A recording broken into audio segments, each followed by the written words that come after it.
नगे च सुरेन्द्रे च कौशिके पाद संस्पृशि निर्विशेष मनस्काय श्री वीरस्वामिने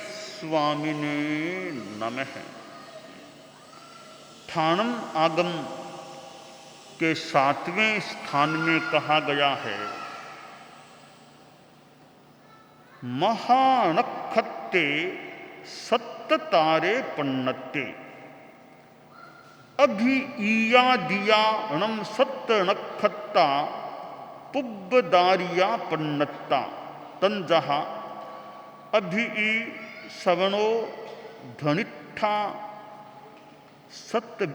सतभिषया पुब्ब भद्दवया उत्तर भद्दवया रेवती अश्विनिया दिया णम सत्त नक्षत्ता दाहिण दारिया पन्नत्ता तंजहा अश्विनी भरणी कित्तिया रोहिणी मृगशिरे अद्दा पुणबसु पुस्सा दिया णम सत्त नक्षत्ता अवरदारिया पन्नत्ता तंजहा पुस्सो अशिलेशा मघा पुब्ब फग्गुणी उत्तरा फग्गुणी हत्थो चित्ता सातिया इयाणम सत्त नक्षत्ता उत्तर दारिया पन्नत्ता तंजहा साती विसाहा अनुराहा जट्ठा मूलो पुब्बासाढ़ा उत्तराषाढ़ा। शास्त्रकार ने इस सृष्टि की नक्षत्रों से संबंधित बात बताई है, क्योंकि सर्वज्ञ होते हैं वे तो सब कुछ जानने वाले होते हैं।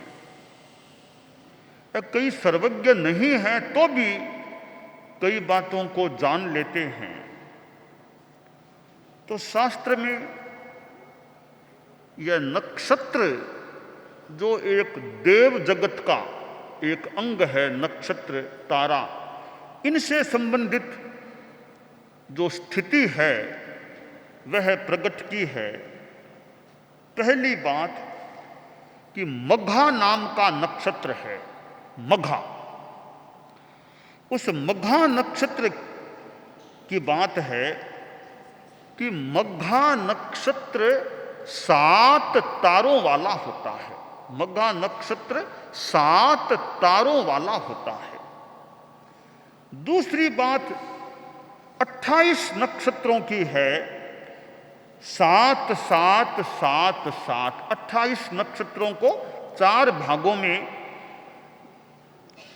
उनकी स्थिति है वो बताई गई है कि 7 नक्षत्र पूर्व द्वार वाले हैं। पूर्व द्वार वाले वे 7 नक्षत्र हैं, अभिजित, श्रवण, धनिष्ठा, जो भी शतभिषक, पूर्व भाद्रपद, उत्तर भाद्रपद, रेवती, ये 7 नक्षत्र हैं। ये पूर्व द्वार वाले बताए गए हैं। 7 नक्षत्र ऐसे हैं अश्विनी आदि जो दक्षिण द्वार वाले होते हैं। अश्विनी, भरणी, कृत्तिका, रोहिणी, मृगशीर, आर्द्रा, पुनर्वसु, ये 7 दक्षिण द्वार वाले नक्षत्र हैं। पुष्य आदि 7 नक्षत्र पश्चिम द्वार वाले होते हैं। पुष्य, अश्लेषा, मघा, पूर्व फाल्गुनी, उत्तर फाल्गुनी, हस्त, चित्रा, ये 7 पश्चिम द्वार वाले हैं। अब स्वाति आदि 7 नक्षत्र उत्तर द्वार वाले हैं। स्वाति आदि 7 नक्षत्र उत्तर द्वार वाले। स्वाति, विशाखा, अनुराधा, ज्येष्ठा, मूल, पूर्वाषाढ़ा, उत्तराषाढ़ा, यों 7 7 7 7 28 नक्षत्रों की बात यह शास्त्रकार ने बताई है। जैन विद्या में देवों के जो 4 प्रकार बताए गए हैं उनमें एक है ज्योतिष्क। ज्योतिष्क में ये सूर्य, चंद्रमा, ग्रह, नक्षत्र, तारा, ये 5 प्रकार ज्योतिष्क देव जगत के हो जाते हैं। यहाँ मुख्यतया नक्षत्रों की, थोड़ी सी तारों की बात भी जुड़ी हुई बताई गई है। ज्योतिष्क, ज्योति, प्रकाश। प्रकाश बाहर भी होता है, बाहर के प्रकाश का भी बड़ा महत्व होता है। सूर्य उदित हो जाता है, कितना प्रकाश फैल जाता है।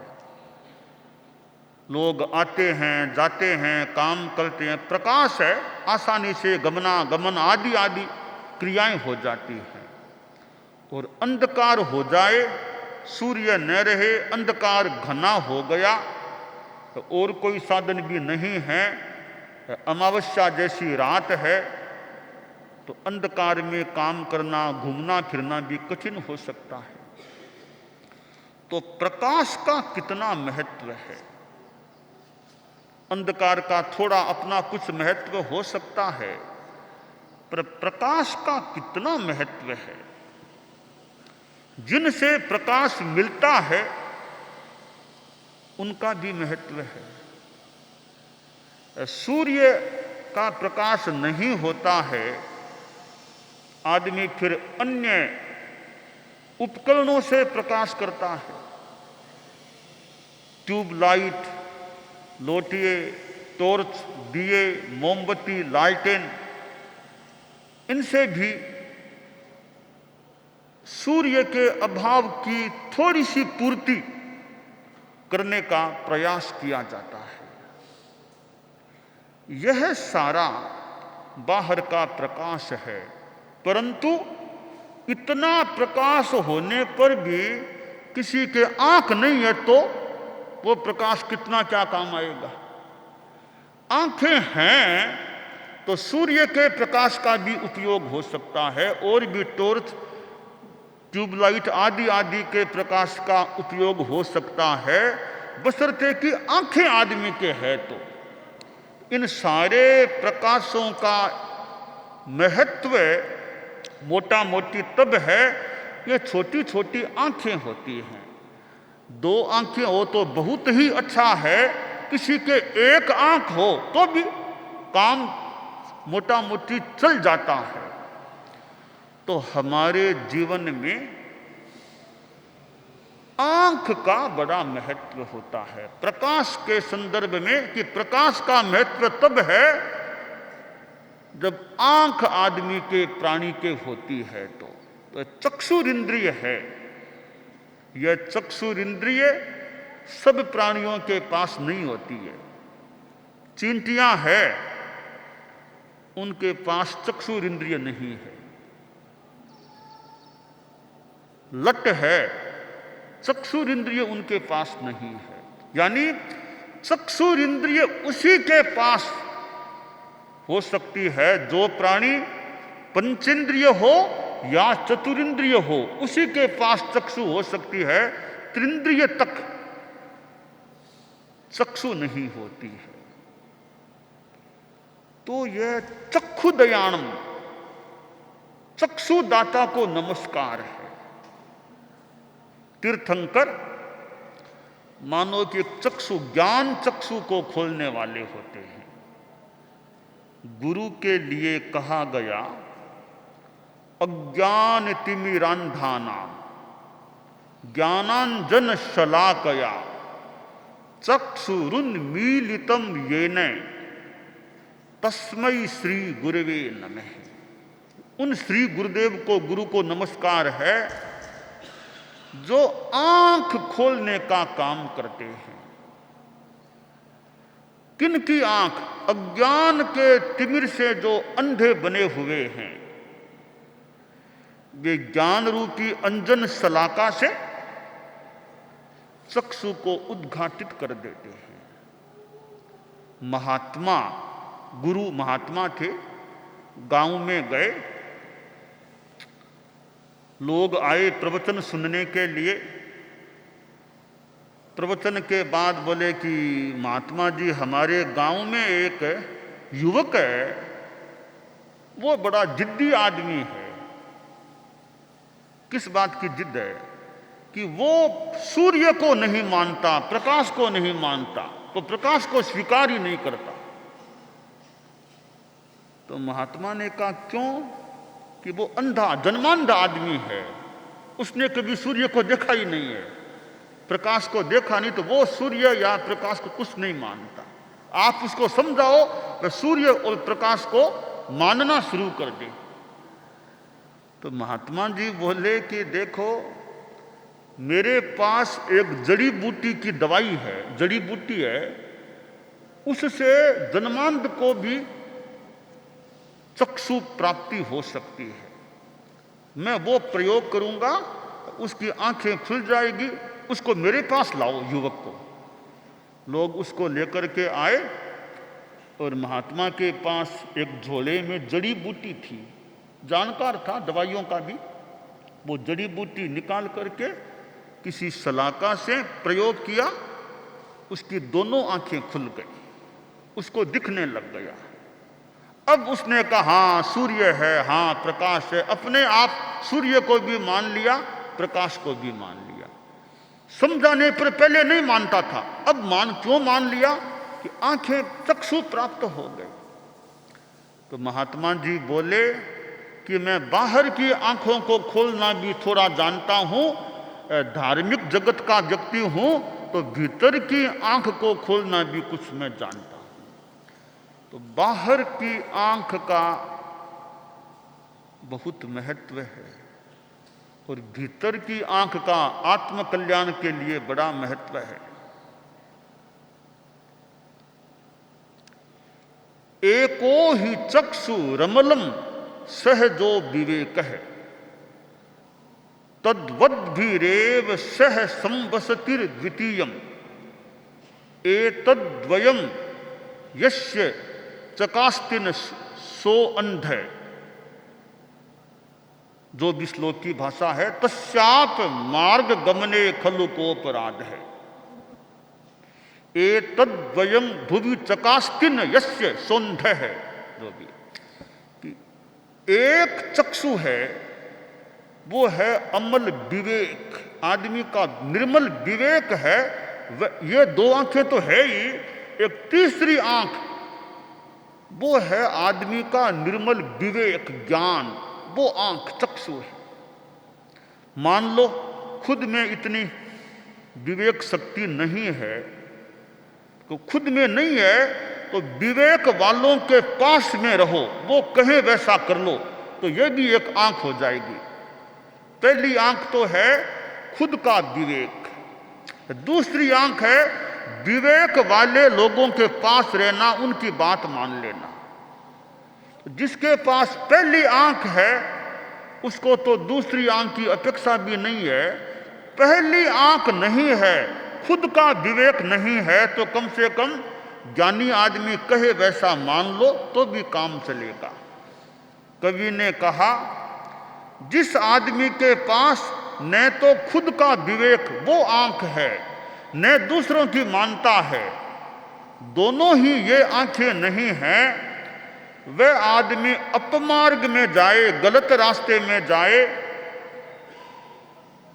तो इसमें कोई क्या अपराध की बात मानी? बेचारा के पास ज्ञान है ही नहीं, न खुद का ज्ञान न दूसरों की मानता, तो वो आदमी अपमार्ग में, गलत रास्ते में जा सकता है।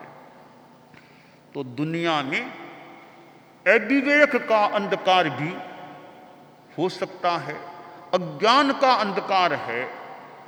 इस अज्ञान के अंधकार को जो मिटाने का प्रयास करते हैं, लोगों में विवेक जगाते हैं, ज्ञान नेत्र खोलते हैं, वे बड़ा उपकार करने वाले होते हैं कि दूसरों के भीतर के चक्षु को खोल देना। परम पूज्य आचार्य तुलसी और परम पूज्य आचार्य महाप्रज्ञ जी, जिनको हमने देखा है, जिनको वंदन नमस्कार किया, जिनके चरणों में मस्तक रखा है, हमारे निकट अतीत के गुरु थे आचार्य तुलसी परम पूज्य गुरुदेव और परम पूज्य गुरुदेव आचार्य महाप्रज्ञ जी। गुरुदेव तुलसी कहाँ कहाँ पधारे, कितना प्रवचन किया। यह प्रवचन मानो कि जितनी आंखें खोली जा सके, जितना विवेक ज्ञान जगाया जा सके, आदमी अच्छा बन सकता है। कितना उन्होंने प्रवचन किया था। और यहाँ हैदराबाद भी पधारे थे दक्षिण यात्रा में। हैदराबाद भी आज से 50 वर्ष करीब पहले यहाँ भी विराजमान हुए थे हैदराबाद में।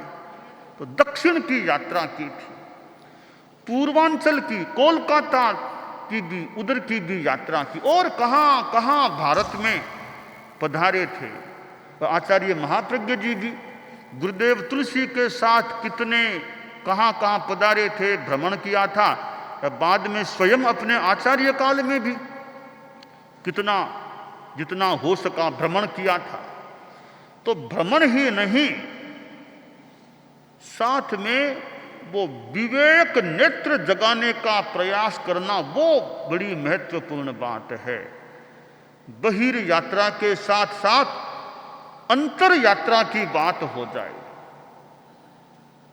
तो आदमी अपनी विवेक शक्ति को जागृत करने का और उसको काम में लेने का प्रयास करे। जिसमें विवेक नहीं है वो पशु के समान हो सकता है। आचार्य तुलसी ने कर्तव्य षट्त्रिंशिका में कहा है, कृत्याकृत्य मजानानः पशूयन्ते नरा अपि कृत्याकृत्य विवेको ही नृपस्वोरंतरम विदुः। कृत्य अकृत्य, कर्तव्य अकर्तव्य, इसको जो नहीं जानने वाले लोग हैं वे मनुष्य होते हुए भी पशुवत आचरण करने वाले हैं। क्योंकि मनुष्य और पशु की एक भेद रेखा है विवेक, विवेक शक्ति। वो अगर आदमी में नहीं है तो आदमी की आकृति में भी कुछ अंशों में वह मानो पशु जैसा हो जाता है। तो आदमी और पशु में कई बातों की तो समानता है। आहार निद्रा भय मैथुनम च सामान्य मेतत् पशुभिर नराणाम धर्मो हि तेषाम् अधिको विशेषो धर्मेण हीनः पशुभिः समानः। कि पशु भी आहार भोजन करता है, आदमी भी खाता है। पशु भी नींद लेता है, आदमी भी। ऐसी कई बातें हैं, पशु भी करता है, आदमी भी करता है। पर धर्म और विवेक, ये जो आदमी जिस रूप में कर सकता है उतना पशु के लिए उत्कृष्ट रूप में संभव नहीं है। हालांकि कई पशु भी ज्ञानवान होते हैं, उनमें भी ज्ञान होता है। क्योंकि पशु भी पंचम गुणस्थान धारी, 5वें गुणस्थान वाले पशु हो सकते हैं। सामायिक करने वाले पशु हो सकते हैं, जो सामायिक की साधना करने वाले, श्रावक के 11 व्रतों को पालने वाले पशु भी हो सकते हैं। तो पंचम गुणस्थान तक तो पशु भी हो सकते हैं। पर सप्तम गुणस्थान वाले, अष्टम गुणस्थान यानी 5 के बाद में मनुष्य हो सकता है सामान्यतया, पशु के लिए वे सम्मत नहीं हैं। आदमी 14वें गुणस्थान तक जा सकता है, फिर मोक्ष में उसकी आत्मा जा सकती है। तो पशु में और आदमी में यह धर्म का अंतर है, विवेक का अंतर है। तो हमें जो शास्त्रों में विभिन्न ज्ञान की बातें प्राप्त होती हैं, ये शास्त्र हैं, ये भी हमारे कल्याण में निमित्त बन सकते हैं। शासनात् त्राण शक्तिश्च शास्त्र मित्य भी धीयते। कि शास्त्र कौन होता है? जो शासन करे, अनुशासन करे, त्राण दे सके। त्राण, शासन और त्राण ये 2 करे, वो है शास्त्र। शासन और त्राण दोनों देने वाला शास्त्र होता है। हम शास्त्रों की बातों पर मनन, पहले पठन श्रवण आदि करें और कल्याण की दिशा में आगे बढ़ते रहें जब तक मंजिल न मिल जाए, यह काम्य है।